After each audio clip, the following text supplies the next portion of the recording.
you are actually talking about this kind of deconstructing. This is really what you're talking. So maybe we even can take a mom example that you're talking about. So how would you deconstruct that? Because I already have a Johnson and Johnson, right, which is almost like a brand which you wake up and then you just say, there is a Johnson and Johnson kind of a brand which is already there. Yeah. So if I have to decode the culture and then say, what, I have to appeal to this new mom, okay, and therefore, how do you really then look at this mom, and therefore where do you look for this outside in insights, and how do you go about decoding that culture? Yeah. Yeah. So basically, like when you have all your content with you, right, which we call as a corpus, Hmm. which is supposed to be a quite a large corpus. Like it's not just 10 images, Hmm. at least 500 Hmm. images in front of you.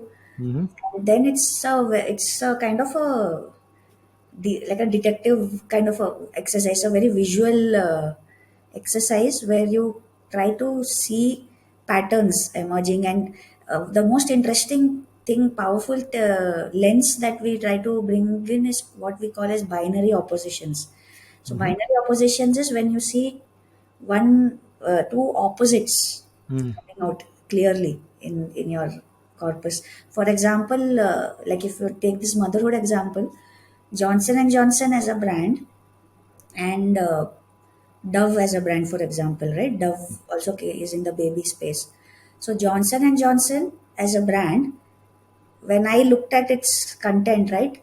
So there's another thing which I look for are metaphors. Hmm. So what is this brand actually implying Hmm. metaphorically to Hmm. something else which is there prevalent in our culture, right? So for Johnson Okay. and Johnson, like a metaphor that strongly stood out to me was this whole Jesus Christ and Mother Mary kind of a Hmm. metaphor, Hmm.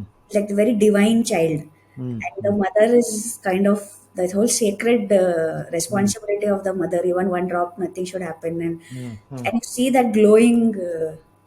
If you kind of see right the That's visuals very of nice. Very nice. Okay. Yeah. Christianity, the entire Yeah. cultural. Hues. Yeah, as in like the technical term for it is myth, which is Hmm. kind of Roland Barthes concept, Hmm. where culturally there are certain scripts Hmm. that are kind of there in our mind, either through movies or through religion or anything which generally over the ages has been there with us, right? So Johnson Johnson is like that really divine child, and the mother is kind of also like almost a goddess, has Hmm. to, not even one drop can go wrong. So indirectly it puts a lot of pressure on the mom. Hmm. Hmm. Everything should be perfect. Hmm. In a Johnson and Johnson's world, there's not even one drop of dirt. Hmm. Everything is clean and serene, right? I think to contrast with Johnson Johnson, I'll pick up maybe Surf as an example. So Surf Excel, Hmm. दाग अच्छे हैं, you have seen that Hmm. Hmm. campaign, right? So that I think uh, is a result of a very powerful analysis of the space, like the binary opposite. Hmm. दाग अच्छे हैं is actually technically flipping the entire metaphor Exactly. which Hmm. is which Johnson Johnson is in, right? So Hmm.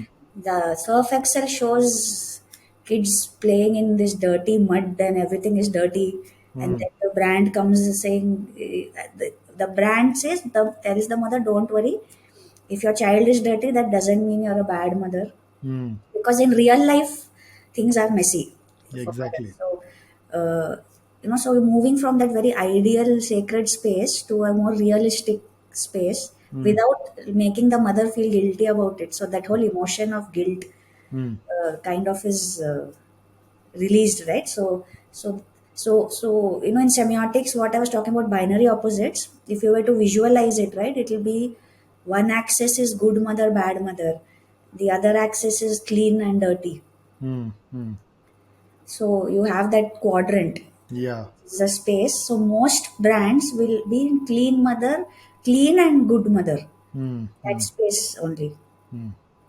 uh, and then bad and dirty. Hmm. Basically, these are what culturally dominant thoughts.